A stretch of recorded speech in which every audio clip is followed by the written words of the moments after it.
El 31 de agosto, el destino de miles de personas cambió para siempre.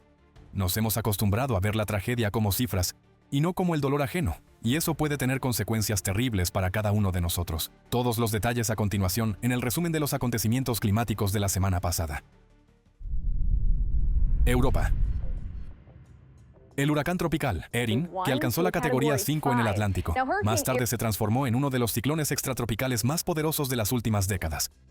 Golpeó a los países europeos con vientos feroces, olas de 14 metros y lluvias récord, provocando cortes masivos de electricidad, inundaciones y deslizamientos de tierra. El 28 de agosto, en la isla francesa de Córcega, el ciclón descargó una fuerte tormenta con granizo. Debido a las intensas precipitaciones, la visibilidad a veces se reducía a cero. Pero los mayores daños los causó el viento, con ráfagas que alcanzaron los 159 kilómetros por hora. En el aeropuerto de la comuna de Calvi ocurrió un incidente poco común. La tormenta levantó la parte delantera de un avión de pasajeros, ATR-72, que se encontraba en la pista de despegue, y lo giró 45 grados. El temporal derribó numerosos árboles, dañó la infraestructura y los edificios, dejando sin electricidad a unos 10.000 usuarios. En apenas 2 horas se registraron 800 rayos.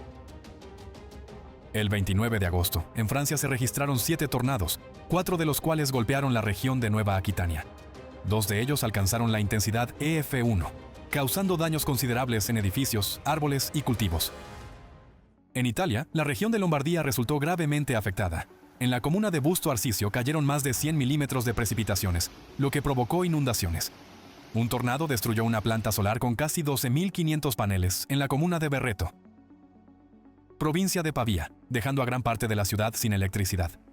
El torbellino arrancó techos de viviendas y un árbol centenario cayó sobre la carretera, bloqueando el tránsito. Las consecuencias de las tormentas también se sintieron en la región de Trentino Alto Adigio. En la ciudad de Riva del Garda, un rayo impactó en una vivienda, provocando un incendio y dañando tuberías de gas, lo que obligó a evacuar a 9 familias.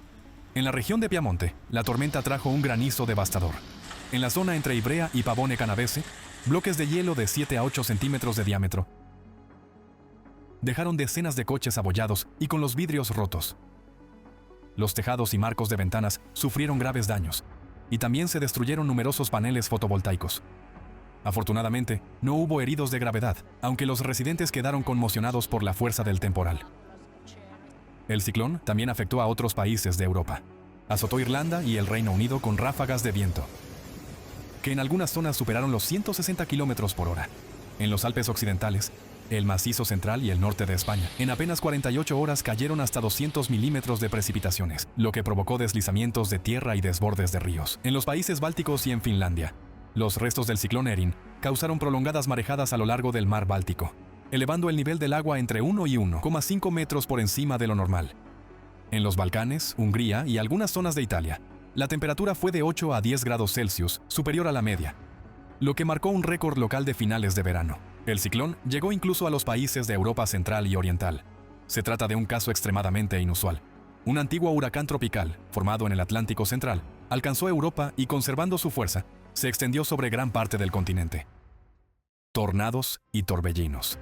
El 29 de agosto, en Islandia, en la península de Reykjanes, se registraron 3 tornados. Uno de los torbellinos fue captado por un testigo cerca de la ciudad de Bogar, en la costa de la bahía Faxaflói. Los otros 2 tornados aparecieron en la zona de varios cráteres volcánicos de Sundhnúkur, cerca de la ciudad de Grindavik. Los torbellinos permanecieron visibles durante unos 3 minutos, girando sobre el paisaje volcánico. Los tornados en Islandia son extremadamente raros. Desde la década de 1980, solo se han registrado 13 casos similares. La aparición simultánea de 2 torbellinos constituye un evento absolutamente único. El 30 de agosto, en la zona de la ciudad de Surgut, sobre el río Obi en Rusia, los testigos observaron una tromba marina. El remolino se formó a partir de nubes convectivas y permaneció sobre el agua durante un tiempo, sin representar peligro. Cabe destacar que Surgut se encuentra en una zona de clima continental subártico, donde fenómenos de este tipo eran extremadamente raros. Sin embargo, el aumento de la temperatura y la humedad global está creando condiciones favorables para la formación de trombas marinas y tornados, incluso en lugares donde antes casi no se registraban. Argentina. La noche del 31 de agosto fue una prueba para los habitantes del centro de Argentina. La tradicional tormenta de Santa Rosa, típico de la región, se convirtió en un fenómeno de gran magnitud, batiendo todos los récords de precipitaciones y dejando a su paso inundaciones, destrucción e infraestructura paralizada. En la capital, Buenos Aires, las lluvias persistieron durante varias horas y estuvieron acompañadas de ráfagas de viento de hasta 70 kilómetros por hora. Muchas localidades del norte de la provincia de Buenos Aires quedaron bajo el agua. En la zona de Carlos Casares, los habitantes reportaron pérdidas de cultivos y ganado. En la provincia de Mendoza, más de 100 personas se quedaron sin hogar. La tormenta derribó árboles, arrancó techos y trajo granizo de gran tamaño. La intensa lluvia, la nieve y la niebla en las zonas de alta montaña provocaron el cierre total de la Ruta Nacional número 7. Los pasos internacionales que conectan Chile y Argentina fueron cerrados de manera preventiva en ambos sentidos.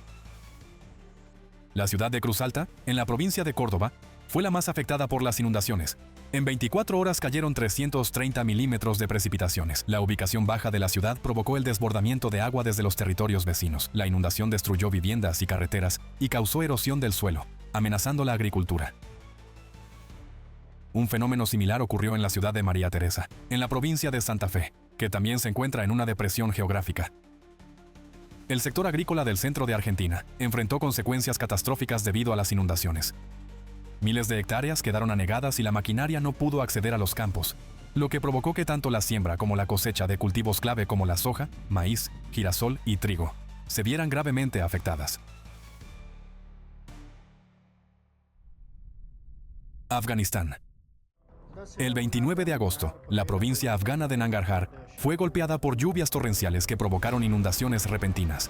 En las zonas afectadas, decenas de viviendas fueron destruidas y también resultaron dañadas carreteras, presas y canales de riego, además de perderse miles de hectáreas de tierras agrícolas. En la zona de Spingar, bajo el techo de una casa colapsado por la lluvia, murieron 2 niñas y otros 3 miembros de su familia resultaron heridos. En total, el fenómeno natural se cobró la vida de 5 personas en la provincia.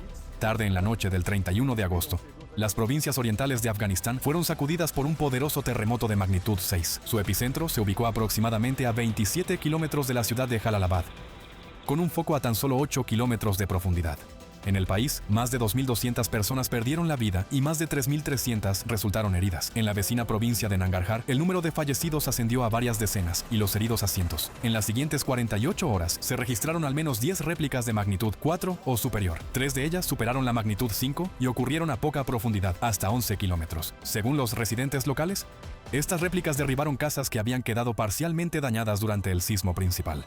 Muchas aldeas quedaron en ruinas y la cantidad de edificios destruidos superó los 6.700. El acceso a algunas de las zonas más afectadas era imposible. Los caminos estrechos estaban bloqueados por desprendimientos de rocas y deslizamientos de tierra, y el terreno accidentado de la región complicaba el envío de ayuda. Las víctimas fueron trasladadas en helicóptero a los hospitales más cercanos. Debido a la escasez de personal especializado, los trabajos de rescate también fueron realizados por los propios habitantes locales. Sin maquinaria, despejaban los escombros de casas de adobe y piedra con sus propias manos. Las réplicas interrumpían la búsqueda de sobrevivientes, lo que provocaba pérdidas de tiempo vital para rescatar a las personas atrapadas bajo los escombros. Los relatos de testigos destacan la magnitud de la tragedia. Un joven de 14 años resultó herido cuando su casa se derrumbó por completo. 5 miembros de su familia fallecieron.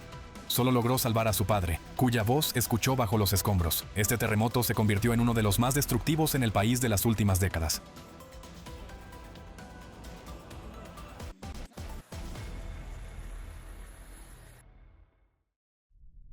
Sudán. El 31 de agosto, en la frontera entre las provincias de Darfur Central y Darfur del Sur, tras varios días de lluvias torrenciales, se produjo un poderoso deslizamiento de tierra. La aldea de Tarsin, situada en la cordillera de Marra, quedó completamente sepultada bajo una capa de barro y piedras. Como resultado del desastre natural, más de 1.000 personas perdieron la vida y solo un habitante local logró sobrevivir. Este deslizamiento se convirtió en el más mortífero en la historia reciente del país. Los trabajos de rescate se llevaron a cabo en condiciones extremadamente difíciles. Terreno montañoso complicado, lluvias incesantes, carreteras destruidas, ausencia total de comunicaciones y conflictos armados activos. Los habitantes de las aldeas cercanas temen que la tragedia se repita si las lluvias torrenciales no cesan. La situación se agrava por la grave crisis humanitaria de la región, afectada por conflictos armados, hambre y desplazamientos masivos de población. Y este es solo uno de los muchos ejemplos de cómo las catástrofes aumentan rápidamente, mientras el mundo sigue permaneciendo indiferente. Lo extraño es que una gran cantidad de personas inteligentes y educadas entiende perfectamente que ocurren hechos terribles. Los cataclismos se intensifican, mueren personas en masa, la división social crece, y aún así, la sociedad guarda silencio, sin tomar ninguna medida. ¿Acaso esto no evidencia una pérdida de humanidad? Muchos esperan que ocurra algo extraordinario, un desastre natural de escala planetaria o la muerte de una enorme cantidad de personas. Solo entonces sentirían un impacto suficiente para despertar su compasión y motivación para actuar.